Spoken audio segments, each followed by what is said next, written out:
Très chers téléspectateurs, bien-aimés dans le Seigneur, bienvenue dans ce énième numéro de 2 Timothée 3,16, une émission de réflexion, une émission des enfants de Dieu, où nous entrons dans les Écritures pour chercher la vérité qui va nous mener à la vie éternelle.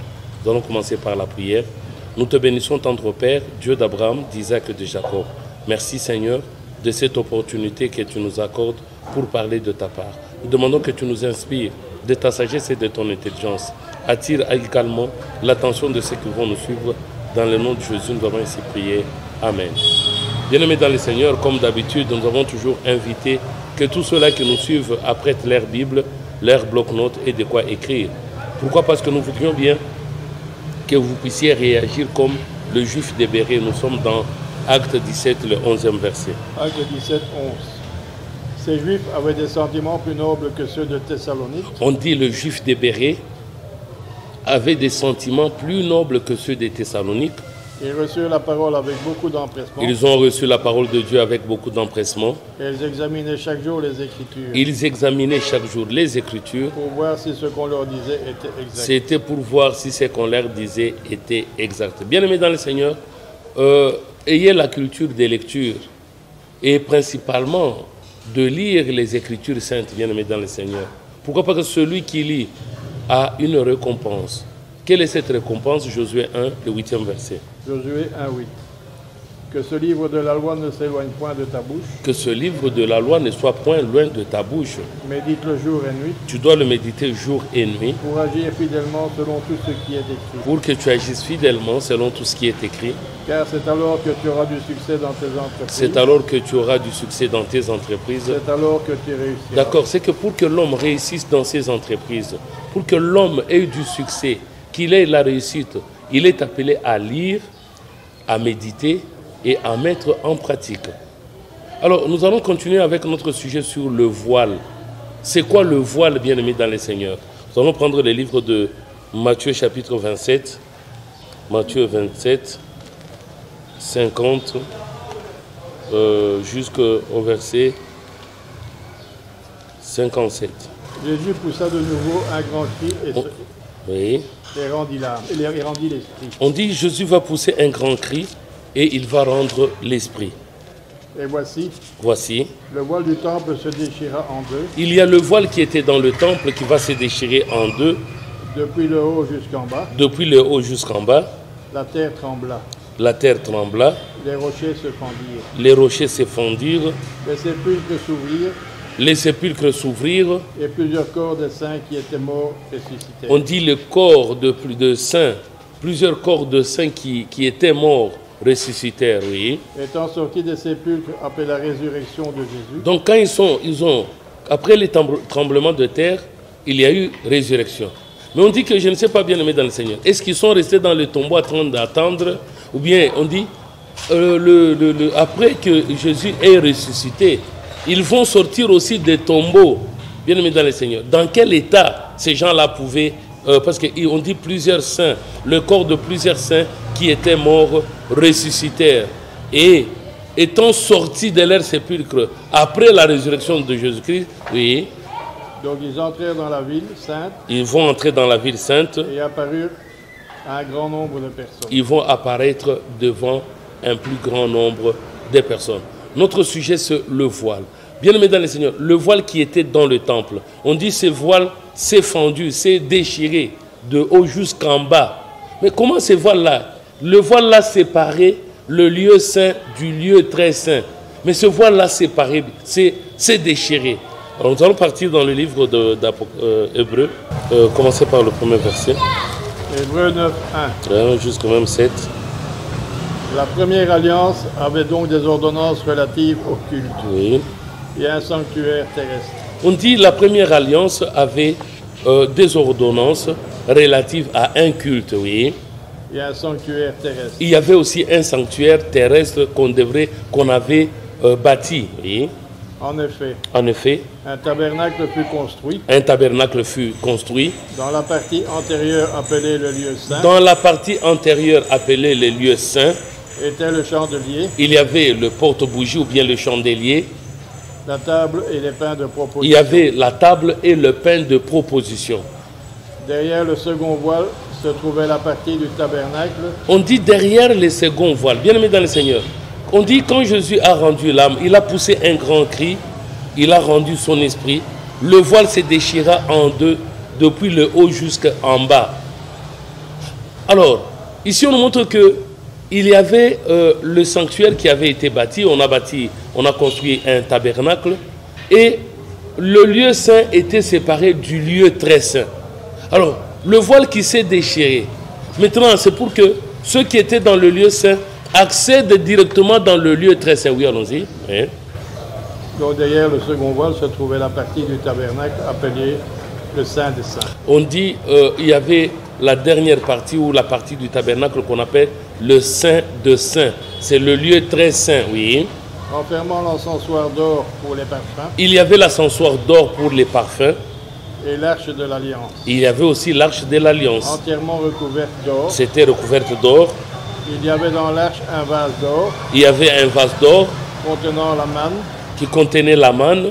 La verge d'Aaron. Qui contenait la verge d'Aaron. Qui avait fleuri. Qui avait fleuri. Et les tables de l'Alliance. Et il y avait les tables de l'Alliance. Au-dessus de l'arche étaient les chérubins de la gloire. On dit au-dessus de l'arche de l'Alliance étaient les chérubins de la gloire. Et couvrant de leur ombre le propitiatoire. On dit qu'ils couvraient de leur ombre le propitiatoire. Ce n'est pas le moment de parler en détail là-dessus. Oh, il y a Paul qui dit que non, mais ce n'est pas le temps que nous puissions parler de détails de ce qu'était le temple. Oui. Or, ces choses étant ainsi disposées, ces choses étant ainsi disposées, les sacrificateurs qui font le service, les sacrificateurs qui entrent pour faire le service, entrent en tout temps, ils entrent en tout temps dans la première partie du tabernacle. Ah, d'accord, c'est que dans la première partie du tabernacle, les sacrificateurs peuvent y entrer plusieurs fois, oui. Et dans la seconde, le souverain sacrificateur. Ah, d'accord, dans la seconde partie, il n'y a que les souverains sacrificateurs. Seul entre une fois par an. On dit que c'est le souverain sacrificateur entre une seule fois par an, oui. Non sans y apporter du sang. Il ne peut pas manquer d'y apporter du sang. Qu'il offre pour lui-même et qu'il doit offrir lui-même pour ses propres péchés et puis pour les péchés du peuple, oui. Le Saint-Esprit montrait par là que le chemin du lieu très saint n'était pas encore ouvert. Ah, d'accord, c'est qu'on nous dit que ce que nous sommes en train de voir, ou bien le temple qui avait le toit partie, que nous avons le parvis extérieur, le lieu saint et le lieu très saint. Et là, on nous montre que le Saint-Esprit montrait une préfiguration, montrait ce qui devait arriver, que le lieu très saint n'était pas encore ouvert, oui. Tant que le premier tabernacle subsistait. En tant que le premier tabernacle subsistait, on ne pouvait pas accéder au lieu très saint, oui. C'est un symbole pour le temps présent. On dit que ce que nous voyons, l'histoire du tabernacle, c'est un symbole, c'est une figure pour le temps présent. Il signifie que les dons et les sacrifices présentés ne peuvent rendre parfait sur le rapport de la conscience celui qui rend ce culte. Ah, d'accord, on nous dit ceci, que le Saint-Esprit montrait que ceux qui présentent des offrandes aujourd'hui, ceux qui font de dons aujourd'hui pour le péché, sachez bien que ça ne peut pas rendre parfait sous n'importe quel aspect, ça ne peut pas rendre quelqu'un à la perfection, ça ne peut pas amener l'homme à la sainteté, même si vous offrez n'importe quoi, bien aimé dans le Seigneur. Pourquoi? Parce qu'il fallait que quelqu'un d'autre puisse traverser le second voile, qu'on puisse déchirer le voile. Oui, allons-y. Il était avec les aliments, oui, les boissons et les diverses ablutions. C'est-à-dire que les souverains sacrificateurs entrent avec les aliments, les ablutions, oui. Les ordonnances charnelles. Mais tout ça, ce sont les ordonnances charnelles. Imposées seulement jusqu'à une époque de réformation. Ah, d'accord, c'est qu'on a imposé ces choses jusqu'à une époque de réformation. Bien aimés dans le Seigneur, nous sommes en train de voir le voile. Il y a un voile qui séparait le lieu saint du lieu très saint. Mais ce voile-là a été déchiré, le voile déchiré, le jour où Jésus a rendu son esprit. Mais maintenant, le temple aujourd'hui, bien aimé dans le Seigneur, c'est quoi le temple aujourd'hui? Si le temple aujourd'hui c'est l'homme, comment est-ce que le voile peut se déchirer? Alors parce que nous avons vu que Moïse aussi, Moïse mettait le voile.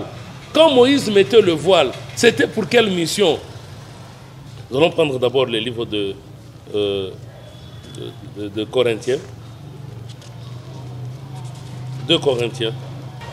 Et nous ne faisons pas comme Moïse, On dit, nous n'allons pas faire comme Moïse. qui mettait un voile sur son visage Moïse mettait un voile sur son visage pour que les fils d'Israël ne fixent pas le regard sur la fin de ce qui était passé. C'était pour que les fils d'Israël ne puissent pas fixer le regard sur la fin de ce qui était passager, oui. Mais ils sont devenus durs d'entendement, Ils sont devenus durs d'entendement car jusqu'à ce jour, jusqu'à ces jours. le même voile demeure Le même voile demeure quand ils font la lecture de l'Ancien Testament, quand ils sont en train de faire la lecture de l'Ancien Testament et ils ne se lèvent pas, et il ne peut pas s'élever. parce que c'est en Christ qu'il disparaît. Et c'est en Christ que le voile là peut disparaître, oui. Jusqu'au jour quand on lit Moïse, Bien aimé dans le Seigneur, on dit que aujourd'hui, jusqu'à présent, quand nous lisons Moïse, il y a un voile. Comme nous avons dit que Moïse mettait le voile. Mais comment est-ce que nous pouvons écouter la parole de Dieu? Parce que nous disons que l'homme est appelé à devenir tabernacle. Alors, le véritable tabernacle, c'était lequel? Parce que Jésus a dit, détruisez ces temples. En 3 jours, je veux le relever. C'est-à-dire que Jésus nous montrait que le tabernacle par excellence, c'était lui-même. C'était sa chair. C'était lui, son corps. C'est que Jésus-Christ était le tabernacle. Mais il fallait que nous puissions arriver à une époque de réformation. C'est pourquoi ici on nous dit que nous ne faisons pas comme Moïse qui mettait le voile. Mais maintenant, comment est-ce qu'on peut être voilé? Comment est-ce qu'aujourd'hui nous pouvons suivre la parole de Dieu mais en étant voilé? C'est que l'homme ne sait pas accéder au lieu très saint. L'homme ne peut pas être en contact avec Dieu le Seigneur. Pourquoi? Parce qu'il y a un voile qui subsiste. Oui, allons-y. Oui. mais lorsque les cœurs se convertissent au Seigneur, On dit que lorsque le cœur se convertit au Seigneur, le voile est ôté. oh, c'est-à-dire que le voile est enlevé. On dit jusqu'à présent, les gens qui lisent Moïse, ils ont le voile dans leur cœur. Or, on a dit, la femme ne peut pas prier sans avoir le voile. Bien aimé dans le Seigneur, si nous nous posons la question, mais quelle est l'importance du voile? Revenons un peu dans le livre de 1 Corinthiens, chapitre 11. Nous allons voir un peu. Mais ici, comment est-ce que le voile devient un voile intérieur? 1 Corinthiens, chapitre 11. Je vais commencer même par le verset 12. Nous irons. 1 Corinthiens 11, 12. Oui. Car de même que la femme a été tirée de l'homme, De la même façon que la femme a été tirée de l'homme, de même l'homme existe par la femme, l'homme existe par la femme, et tout vient de Dieu. tout vient de Dieu. Jugez-en vous-même, Vous devrez juger vous-même. est-il convenable qu'une femme prie Dieu sans être voilée? Est-ce qu'il est convenable qu'une femme prie Dieu sans être voilée? Bien aimé dans le Seigneur, on nous a dit l'heure vient et elle est déjà venue, où les véritables adorateurs adoreront le Père en esprit et en vérité. Mais maintenant, dites-moi, aujourd'hui, il y a même des guerres, il y a des discriminations, il y a des gens, des manifestations dans le monde à propos du voile. Mais maintenant, Dieu qui est esprit, mais qu'est-ce qu'il comprend par voile? Qu'est-ce qu'il entend pour qu'on dise une femme qui prie doit avoir la tête voilée? Oui, allons-y. Et La nature elle-même ne vous enseigne-t-elle pas est-ce que la nature ne peut pas vous enseigner? Quelle nature peut-elle nous enseigner? Oui. que c'est une honte pour l'homme de porter de longs cheveux, C'est vraiment honteux pour l'homme de porter des longs cheveux. mais que c'est une gloire pour la femme d'en porter, C'est une gloire pour la femme d'en porter. parce que la chevelure lui a été donnée comme voile. On dit la chevelure lui a été donnée comme voile. C'est-à-dire que non, les cheveux deviennent le voile pour la femme.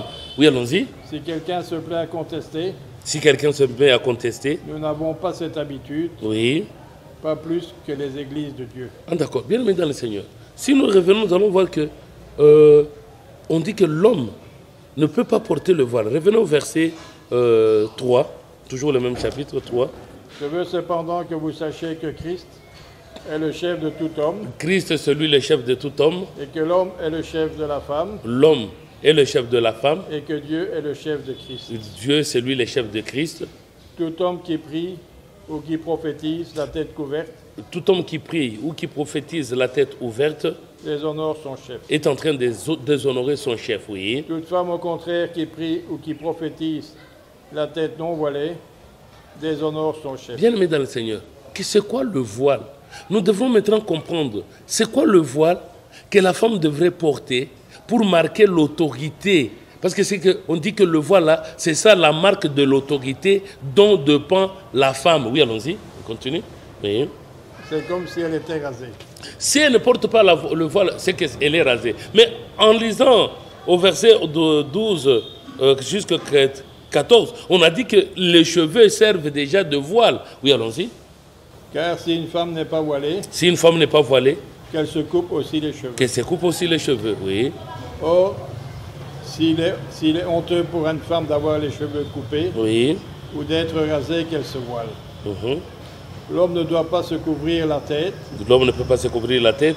parce qu'elle est l'image et la gloire de Dieu, Elle est l'image et la gloire de Dieu. tandis que la femme est la gloire de l'homme. Bien-aimé dans le Seigneur, comme nous avons montré Moïse, Moïse c'était une femme ou bien c'était un homme, parce que Moïse portait le voile. Quand il allait devant le peuple, pourquoi? Parce que la peau de son visage rayonnait.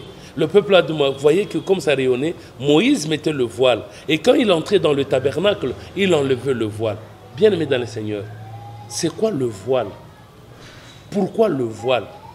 C'est que nous pouvons suivre la parole de Dieu en étant voilés. C'est pourquoi on a dit que jusqu'à aujourd'hui, quand on lit Moïse, on lit l'Ancien Testament, il y a toujours un voile. Nous pouvons prendre l'exemple. On dit au commencement, Dieu créa le ciel et la terre. Comment est-ce que nous pouvons lire en étant voilés? Comment est-ce que nous pouvons lire en ayant déjà enlevé le voile? C'est-à-dire que quand on enlève le voile, c'est pour que nous puissions accéder au lieu très saint, que nous soyons directement en contact avec le Seigneur. Mais il y a des gens qui lisent, mais en étant voilés. C'est que quand nous lisons, par exemple, on dit Dieu créa le ciel et la terre. Le ciel, tu regardes au-dessus. La terre, tu regardes en bas. Sache bien que tu es encore voilé. Il faut qu'on enlève le voile, bien-aimé dans le Seigneur. Si on enlève le voile, c'est pour que le peuple puisse accéder à une autre dimension. À une autre dimension. Parce que nous avons le Dieu de ce siècle qui a aveuglé l'intelligence, qui a voilé. Nous allons prendre 2 Corinthiens. 2 Corinthiens, chapitre 4. 2 Corinthiens 4. Commençons par le verset 2 jusqu'au verset 5. Nous rejetons les choses honteuses Nous rejetons les choses honteuses qui se font en secret. Nous n'avons point une conduite astucieuse. Et nous n'altérons point la parole de Dieu. On n'altère pas la parole de Dieu. On n'est pas en train de tronquer la parole de Dieu. Mais en publiant la vérité. Nous nous recommandons à toute conscience d'homme devant Dieu. Nous nous recommandons à toute conscience d'homme devant les seigneurs, oui. Si notre évangile est encore voilé. Ah, d'accord, ça dit que ce qui est voilé, c'est l'évangile. Ce qui est voilé, c'est la bonne nouvelle. Comment est-ce qu'on peut voiler l'évangile? On peut dire offrande, l'homme directement pense à l'argent. On peut dire baptême, l'homme directement pense à l'eau.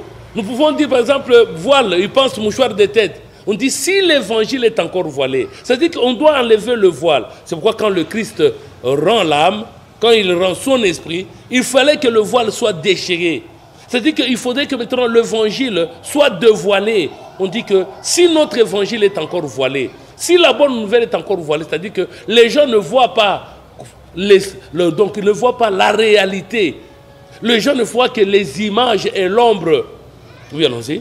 Il est voilé pour ceux qui périssent. On dit que si l'évangile est voilé, il est voilé pour les incrédules, pour ceux-là qui ne croient pas à l'évangile, oui. Pour les incrédules, oui. Dont le Dieu de ce siècle a aveuglé l'intelligence. On dit que le Dieu de ce siècle a aveuglé l'intelligence. Les gens maintenant sont frappés par quoi? Par le matériel. Les gens sont frappés par quoi? Par ce qu'ils voient, pour la gloire, pour l'honneur, mais une gloire qui est passagère, bien-aimé dans le Seigneur. C'est pourquoi on dit que l'évangile est voilé. C'est pourquoi il faut enlever le voile. Nous allons d'abord, on va revenir après. Nous prenons un peu le livre de Ézéchiel 13, 21 à 22. C'est-à-dire, l'évangile est voilé. Quand vous prenez la Bible, on dit, Dieu dit au verset 3 de Genèse 1, que la lumière soit et la lumière fut. Quand l'homme regarde à l'éclairage ici, ce qu'il n'a pas compris. Pourquoi? Parce que le soleil, l'éclairage que nous avons, ou bien la lumière que nous voyons ici, vient du soleil. Or, au premier jour, il n'y avait même pas de soleil, il n'y avait pas de lune, il n'y avait pas d'astre lumineux. Mais d'où venait la lumière? Dieu a dit que la lumière soit et la lumière fut. C'était quoi cette lumière? C'est que vous pouvez lire la Bible en étant voilé. C'est qu'en étant voilé, c'est-à-dire on regarde ce qui est charnel, au lieu de regarder à ce qui est spirituel. Oui, allons-y. Ézéchiel 13, 21. Oui. J'arracherai aussi vos voiles J'arracherai aussi vos voiles. et je délivrerai de vos mains mon peuple. Je vais délivrer de mon main mon peuple. C'est-à-dire que nous avons le Dieu de ce siècle, les hommes qui sont venus. Au lieu de prêcher l'évangile, ils sont là pour rançonner le peuple de Dieu. Au lieu de montrer l'évangile, ils sont là avec des fausses prophéties. Si nous regardons aujourd'hui, beaucoup de gens, nous sommes en train nous voyons ces phénomènes ici que nous sommes en train de critiquer. On se plaint pour les phénomènes chégués. Mais c'est causé par qui? Par les gens qui viennent avec des fausses prophéties. Voilà, ça c'est l'esprit de pauvreté, ça c'est l'esprit de poursuite, ça c'est l'esprit de ceci.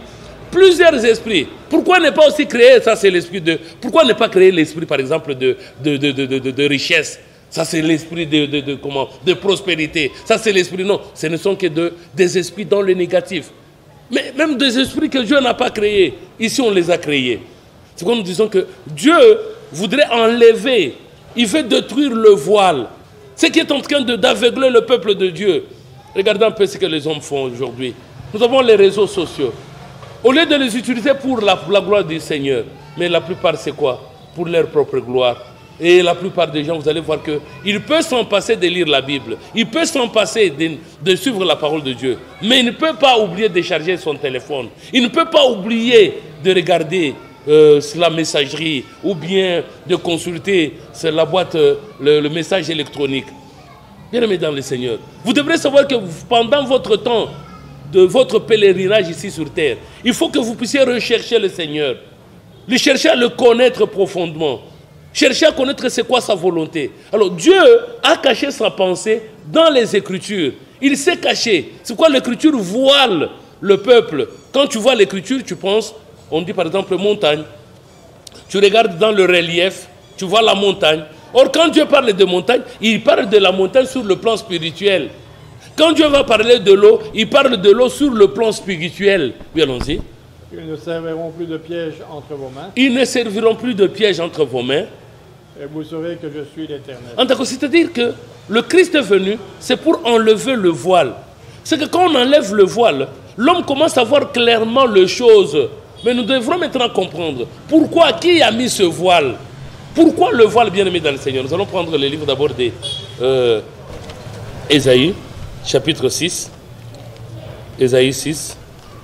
Commencez par même le 8e verset. Ésaïe 6, 8. Oui. Tu entendis la voix du Seigneur disant. J'entendis la voix du Seigneur qui disait. Qui enverrai-je? Qui est-ce que je vais envoyer? Et qui marchera pour nous? Qui va marcher pour nous? Je répondis. Me voici, envoie-moi. Me voici, envoie-moi. Il dit alors. Et il dit alors. Va et dis à ce peuple. Va et dis à ce peuple. Vous entendrez. Vous entendrez. Vous ne comprendrez point. Bien-aimé dans le Seigneur. Tu t'imagines un peu, on envoie un serviteur avec une feuille de route. Va dire à ce peuple. Vous entendrez et vous ne comprendrez point. Oui. Vous verrez et vous ne saisirez point. Vous verrez et vous ne saisirez point. Rends insensible le cœur de ce peuple. Rends insensible le cœur de ce peuple. Endurcis ses oreilles. Endurcis ses oreilles. Et bouche-lui les yeux. Bouche-lui les yeux. Pour qu'il ne voie point de ses yeux. Pour qu'il ne voie pas de ses yeux. N'entende point de ses oreilles. N'entende pas de ses oreilles. Ne comprenne point de son cœur. Ne comprenne pas de son cœur. Ne se convertisse point et ne soit point guéri. Bien-aimé dans le Seigneur, comment Dieu peut-il faire une telle chose? Envoyer son serviteur pour que le peuple ne puisse pas voir de ses propres yeux. Que le peuple, il regarde mais il ne voit pas. Il entend mais il ne comprend pas. Qu'il ne puisse pas saisir, qu'il ne puisse pas se convertir. Bien-aimés dans le Seigneur, nous devrons comprendre une chose. La Bible, elle est écrite sous forme de paraboles. Si la Bible est écrite sous forme de paraboles, si on dit que l'homme quittera son père et sa mère, s'attachera à sa femme, on doit comprendre c'est qui l'homme. Mais regardez un peu aujourd'hui, les gens ajoutent. On a dit l'homme quittera son père et sa mère et s'attachera à sa femme. Mais aujourd'hui, vous allez voir que l'homme quitte son père et sa mère et la femme aussi quitte son père et sa mère. Non, ce n'est pas écrit. C'est que nous devrons comprendre que la Bible est écrite sous forme énigmatique. Ce sont des paraboles. Alors quand vous les lisez, vous devrez savoir, mais vous lisez en étant voilé ou bien on a déjà enlevé le voile. Parce que Christ vient pour que le voile soit déchiré, afin que l'homme accède maintenant au lieu très saint. Dans le lieu très saint, c'est ça là où nous avons l'Esprit. Nous sommes maintenant en communion avec le Seigneur. Ésaïe, chapitre 25. Vous allez commencer par le verset 6. Ésaïe 6 25, jusqu'à 9. L'Éternel des armées prépare à tous les peuples sur cette montagne un festin de mets succulents. On dit que Dieu est en train de préparer un festin. Il est en train de préparer un banquet de mets succulents, oui. Un festin de vieux vin, On va utiliser le vieux vin. des mets succulents, Il y aura de plats de mets succulents, pleins de moelle, plein de moelle, de vin vieux, de clarifié. vin vieux, clarifié, oui. Et sur cette montagne, il anéantit le voile Sur cette montagne, il va anéantir le voile qui est sur tous les peuples. qui est sur tout le peuple. Bien aimé dans le Seigneur, il faudrait te poser la question. Qu'est-ce qui est en train de te voiler pour que tu n'accèdes pas à faire la volonté de Dieu? Qu'est-ce qui est en train de voiler? C'est que le péché est en train de voiler. C'est ce qui fait qu'il met une séparation avec l'homme. Le manque de compréhension de la parole de Dieu. Au lieu que l'homme comprenne que Dieu est esprit et que ceux qui doivent l'adorer, c'est de l'adorer en esprit et en vérité. C'est que l'homme doit d'abord connaître le langage de Dieu. C'est un langage spirituel. Pourquoi on nous dit que les hommes, le monde avec sa sagesse, n'a pas connu Dieu dans la sagesse de Dieu. Il a plu à Dieu de sauver les croyants par la folie de la prédication. On dit que sur cette montagne, Dieu est en train d'enlever, de détruire le voile, oui. Et sur cette montagne, il anéantit le voile qui est sur tous les peuples. Il anéantit le voile qui est sur tout le peuple. La couverture qui couvre toutes les nations. La couverture qui couvre toutes les nations. Il engloutit la mort pour toujours. Il engloutit la mort pour toujours. Le Seigneur l'Éternel essuie les larmes de tous les visages. Ah, d'accord. On dit que le Seigneur voudrait enlever le voile. Bien-aimés dans le Seigneur, quand nous lisons l'Écriture, en lisant l'Écriture, si vous lisez l'Écriture comme si vous lisez un livre d'histoire, un livre de géographie, un livre de... Non, la Bible, ce sont des Écritures qui sont inspirées de Dieu. Si ce sont les Écritures qui sont inspirées de Dieu, il faudrait qu'on vous l'explique selon la pensée de Dieu. Nous allons prendre un exemple. Prenons Genèse chapitre 1, le 3e verset jusqu'au verset 5. Dieu dit Que la lumière soit, que la lumière soit, et la lumière fut. et la lumière fut. Et Dieu vit que la lumière était bonne, Dieu vit que la lumière était bonne. et Dieu sépara la lumière d'avec les ténèbres. Dieu va séparer la lumière d'avec les ténèbres. Dieu appela la lumière jour, Dieu va appeler la lumière jour. et il appela les ténèbres nuit. Il va appeler les ténèbres nuit.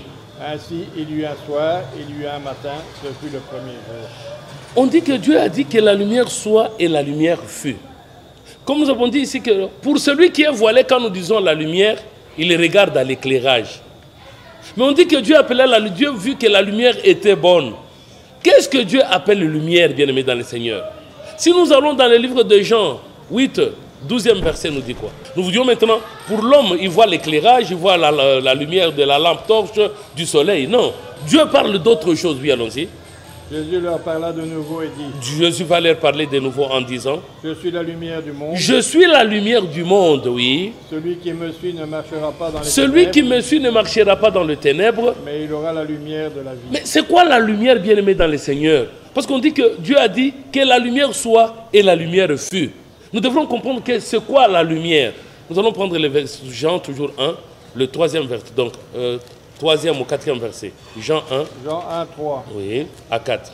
Toutes choses ont été faites par elle, Toutes choses ont été faites par elle. et rien de ce qui a été fait n'a été fait sans elle. C'est que sans la parole, il n'y a rien qui pouvait exister. En elle était la vie, Dans la parole, il y a une vie. et la vie était la lumière des En hommes. tant que ça dit que la vie, c'est ça la lumière. Alors, quand nous parlons de lumière, on dit la lumière, elle est dans la parole. La lumière est cachée dans la parole. Et quand nous parlons de cette lumière, c'est quoi la lumière, bien-aimée dans le Seigneur? La lumière n'est autre que la révélation de la parole de Dieu. 2 Corinthiens 4, 6. C'est-à-dire que la révélation de la parole de Dieu, la connaissance véritable de la parole de Dieu, c'est ça la lumière. Alors, Dieu voudrait que tout homme reçoive la véritable lumière. Ce n'est pas l'éclairage, mais cette lumière qui doit entrer dans le cœur de l'homme. Oui, allons-y. 2 Corinthiens 4, 6. Oui. Car Dieu qui a dit, Dieu qui a dit, la lumière brillera du sein des ténèbres, la lumière brillera du sein des ténèbres. a fait briller la lumière dans nos cœurs, Il a fait briller la lumière dans nos cœurs. pour faire resplendir la connaissance de la gloire de Dieu C'est pour faire resplendir la connaissance de la gloire de Dieu sur la face de Christ. sur la face de Christ. C'est-à-dire quoi? Nous devrons donner la révélation. C'est que quand Dieu a dit que la lumière soit, cette lumière devrait entrer dans le cœur. Cette lumière doit arriver dans la pensée de l'homme. pour que quand l'homme a cette lumière, il aura les œuvres de la lumière. Il va pratiquer les actes de la lumière. Cette lumière va se manifester par les bonnes œuvres. Si aujourd'hui, le monde est toujours là, dans la guerre, le monde dans la jalousie, le monde dans le péché, pourquoi? Parce que le monde n'a pas encore reçu la véritable lumière qui vient éclairer la lumière de la vie. C'est que pour que l'homme fasse le bien, il est appelé à recevoir la révélation de la parole de Dieu. C'est pourquoi nous disons qu'on doit enlever le voile. On enlève le voile, c'est-à-dire l'homme accède à la révélation. Si on te expliquait les Écritures selon la pensée de Dieu, on te montre le langage de Dieu, voilà là, on a déchiré le voile. Le voile qui empêchait l'homme d'accéder dans le lieu saint. C'est-à-dire qu'à la réformation, c'est pourquoi prochainement, maintenant, nous allons venir conclure, voir comment est-ce que Jésus est en train de traverser le voile qui est le ciel. Comment est-ce qu'il est en train de traverser le second voile, à travers sa chair, à travers sa mort. Voilà, nous avons fini aujourd'hui. Nous sommes de l'église universelle de Jésus-Christ, la station francophone de Timothée 3,16. L'émission vous a été présentée par l'évangéliste Jean-Baptiste Degreffe et l'apôtre Patrick Ngoudia. Chaque lundi, nous sommes sur l'avenue de la Presse numéro 10, au quartier Founan 2, non loin du croisement des avenues Bokassa et Founan. Le lundi à 17 h, la formation des serviteurs de Dieu. Le mercredi à 16 h, c'est la réunion de maman. Le samedi à 14 h 30, nous suivons le chemin, la vérité et la vie. Le dimanche à 8 h 45, nous sommes là pour les cultes dominicales. Nous allons remercier le Seigneur qui a commencé avec nous et qui termine avec nous. Nous te bénissons, tendre Père, Dieu d'Abraham, d'Isaac et de Jacob. Merci, merci, merci Seigneur pour cette parole qui est sortie. Que cette parole, mon Dieu, puisse, mon Dieu, s'implanter dans la pensée de chacun, afin qu'elle puisse croître, ô Dieu, produire les bonnes œuvres, les œuvres de la lumière. Nous te bénissons éternellement. Seigneur Dieu Tout-Puissant, bénis tous ceux-là qui nous ont suivis, pourvois tous leurs besoins. Au nom de Christ Jésus, nous avons ainsi prié. Amen. Bonne suite de programme sur Congo Web.